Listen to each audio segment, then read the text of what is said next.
Le Hezbollah, clairement, a coordonné cette attaque avec le régime de Mollah, c'est-à-dire qu'il y a vraiment une coordination militaire entre l'Iran et le Hezbollah. Plus de 200 missiles et roquettes lancés cette nuit contre le nord d'Israël. Situation qui est intolérable, impossible à accepter.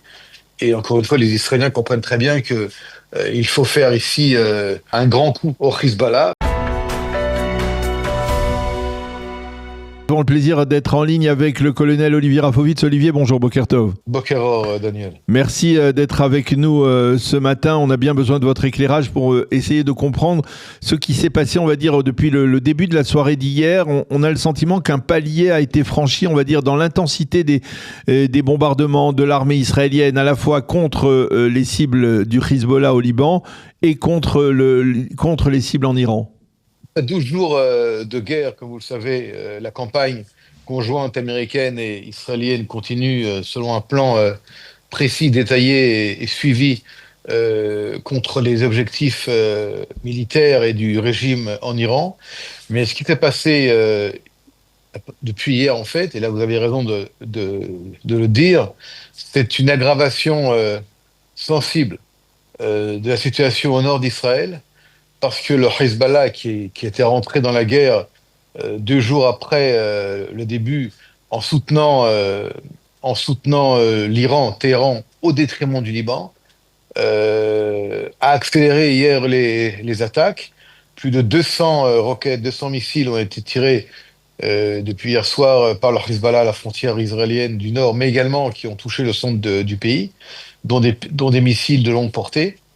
Et le Hezbollah, clairement, a coordonné cette attaque avec le régime de Mollah, c'est-à-dire qu'il y a vraiment une coordination militaire entre l'Iran et le Hezbollah, ce qui oblige Israël, évidemment, à réagir de manière forte contre des installations militaires du Hezbollah en territoire libanais, surtout dans le quartier sud de Beyrouth, dans le quartier de Tahrir, qui est l'épicentre du Hezbollah au Liban. Et le Hezbollah, en fait, hier, on pourrait presque dire, a débuté sa guerre à lui, en plus de la guerre en général, en lançant cette opération, en sachant très bien qu'il y a ici, du côté israélien, une obligation de répondre. D'ailleurs, c'est ce qui a été dit hier soir par Tzahal, par nos forces. Et nous sommes aujourd'hui dans une situation de développement grave au nord d'Israël, parce que le Hezbollah entraîne de nouveau le Liban en attaquant Israël de manière extrêmement grave depuis plusieurs jours. Et hier, comme vous l'avez dit, une aggravation sensible. Alors, je voudrais mieux comprendre, est-ce que, parce qu'on a le sentiment, même le chef d'état-major, le général Yal Zamir, a annoncé que la brigade des Golani a été déplacée du sud de Rafia, où elle se trouvait, vers le nord. Est-ce que l'on s'achemine vers une opération militaire d'envergure de l'armée israélienne à l'intérieur du territoire libanais ? Comme vous le savez, je ne peux jamais vous donner les plans à venir. Ce qui est clair, c'est que il est hors de question de laisser la population israélienne du Nord, d'abord les villages, les kibboutz, les moshav, que vous-même connaissez parfaitement dans votre travail de journaliste, sous les bombes et sous les roquettes du Hezbollah. Vous savez que dans la guerre, dans la première phase de cette guerre, depuis le 7 octobre 2023, nous avions au départ évacué plus de 60 000 habitants dans les villages et les kibboutz le long de la frontière, pour éviter qu'ils soient sous le feu des attaques du Hezbollah, entre autres les villes de Metula, Kiryat Shmona et autres. Mais cette fois-ci, on a toujours décidé de ne pas évacuer les populations qui sont maintenant sous le feu et sous les attaques quotidiennes. Hier soir, par exemple, moi-même, j'ai parlé à des amis qui vivent dans un moshav à l'extrême nord d'Israël, et ils me disent qu'ils n'ont jamais vu autant d'alertes depuis même le 7 octobre, depuis le 8 octobre, depuis le jour où le Hezbollah est attaqué. Donc tout cela réunit fait qu'il y a une obligation israélienne au niveau militaire, sécuritaire, que cette menace du Hezbollah soit traitée, soit éliminée. La manière de le faire, à votre question, je vais y répondre, va être décidée à l'échelon politique, mais il est clair, encore une fois, sans être ni militaire, ni un des porte-parole de Tzahal, qu'il est hors de question de laisser Israël de nouveau sous le feu du Hezbollah, qui aujourd'hui coordonne ses attaques avec l'Iran, et l'Iran utilise le front du nord Israël pour quelque part essayer de créer ce qu'il fait aussi dans le Golfe, c'est-à-dire un espèce de chaos régional pour répondre aux frappes américano-israéliennes. Donc nous sommes dans une situation aujourd'hui qui est en développement. Alors, est-ce que l'armée... en développement et... oui, Olivier, Pardon, est-ce que l'armée a été surprise par on va dire, l'intensité des tirs du Hezbollah parce que, ou alors on savait que, au sein de Tsahal que le Hezbollah disposait encore de centaines, voire de milliers de missiles? Non, on n'a pas été surpris. Vous savez, nous savons que le Hezbollah est un État dans l'État au Liban depuis des années. Nous savons qu'il a utilisé, comme d'ailleurs le Hamas dans Gaza, le cessez-le-feu pour se réarmer, pour se réorganiser, pardon. Il est redescendu dans le sud du pays, là, malgré l'accord de cessez-le-feu, avec le mécanisme américano-français qui est là pour le vérifier ou pour le contrôler, si vous voulez. Et malgré ce cessez-le-feu et malgré ce contrôle, vous avez vu que depuis novembre 2024, Tsahal, presque quotidiennement, devait éliminer des chefs du Hezbollah et frapper des infrastructures militaires du Hezbollah.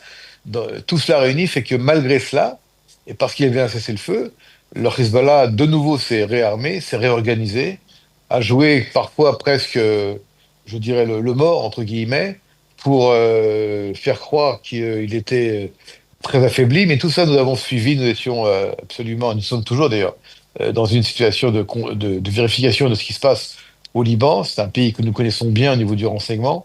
Et les attaques qui ont lieu actuellement sont exactement ce que nous savons et ce que nous pensions. Et la question est de savoir maintenant, pas la question, mais la manière est de comment maintenant éliminer cette menace qui doit être éliminée une bonne fois pour toutes. Alors, est-ce qu'il peut y avoir une nouvelle répartition, on va dire, des forces israéliennes, de l'armée israélienne, c'est-à-dire peut-être aujourd'hui plus de forces du côté du Hezbollah, du Liban, un peu moins en direction de l'Iran, ou alors l'un n'est pas dépendant de l'autre? La campagne américano-israélienne contre le régime des Mollahs et ses structures militaires et son programme nucléaire militaire continue et continuera selon les objectifs à atteindre. Et hier, vous avez même entendu, je crois, le président américain qui a dit, j'ai entendu comme vous, qu'il faut aller jusqu'au bout des objectifs à atteindre. Je parle de la campagne contre le régime des Mollahs et le système militaire et le système de répression également. Mais ceci, en rien, ne touche le fait qu'il faut continuer, et même s'il le faut, renforcer la défense du nord d'Israël et l'offensive contre le Hezbollah. Encore une fois, plus de 200 missiles et roquettes lancés cette nuit contre le nord d'Israël est une situation qui est intolérable, impossible à accepter. Et encore une fois, les Israéliens comprennent très bien que il faut faire ici, il faut porter, pardon, un grand coup au Hezbollah, même s'il avait été affaibli avec l'élimination de son chef historique, Hassan Nasrallah, et qu'il y a eu des frappes importantes contre le Hezbollah. Il s'est de nouveau renforcé avec cette détermination de vouloir de nouveau attaquer Israël.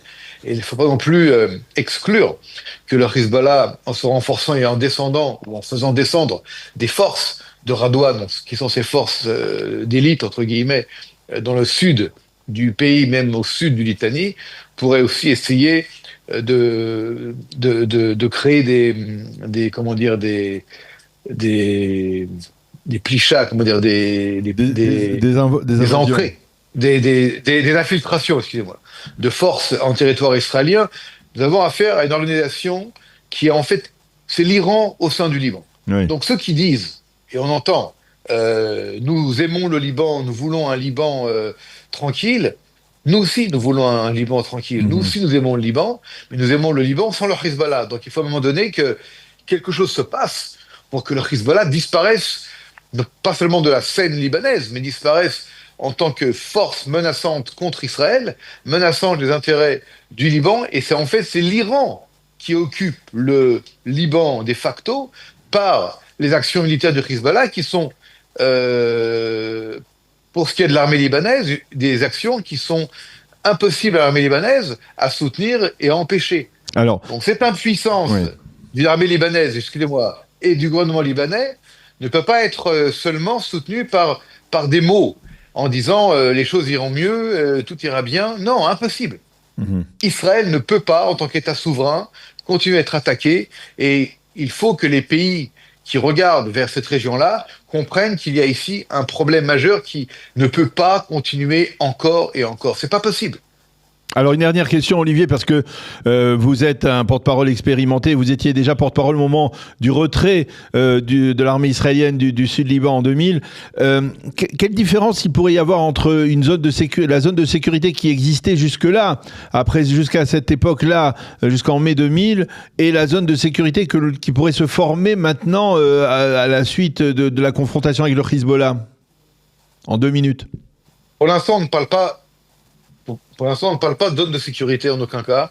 Et comme vous avez vu hier, ils ont tiré des missiles de longue portée vers le centre de l'État d'Israël. Ce qui veut dire que même si vous avez une zone de sécurité, entre guillemets, une zone tampon, comme on pourrait dire, au sud Liban, ceci n'empêche en rien le Hezbollah de continuer à se renforcer et à pouvoir être capable de tirer des missiles de longue portée, on va dire au nord du fleuve Litani ou de la Beka vers Israël. Donc tout cela réuni fait que ça serait de nouveau laisser le Hezbollah présent militairement au Liban en tant que tel, et si le Liban ne se débarrasse pas du Hezbollah, il y a une situation qui est pour Israël intolérable. Et les grands pays qui, encore une fois, regardent cette région et regardent vers le Liban, doivent comprendre qu'il faut se débarrasser du Hezbollah. Eh bien, on l'a bien compris. Merci beaucoup, Olivier Rafovitz, colonel Olivier Rafovitz, d'avoir répondu à nos questions ce matin sur cette situation donc, qui s'est durcie. Je voudrais juste ajouter une chose, puisque je suis sur les zones de Radio Kalita. La situation ne va pas s'améliorer demain matin au niveau des alertes. Donc, j'appelle vraiment la population à écouter exactement les directives de la défense civile, de Picou d'Aorez, de bien prendre en compte le fait que lorsqu'il y a une alerte, il faut trouver vraiment un abri. C'est pas une blague, c'est pas juste comme ça des choses. Il faut le faire, il faut rester le temps qu'il faut, même si cela pour l'instant est compliqué, difficile. Ça sauve des vies, ça sauve des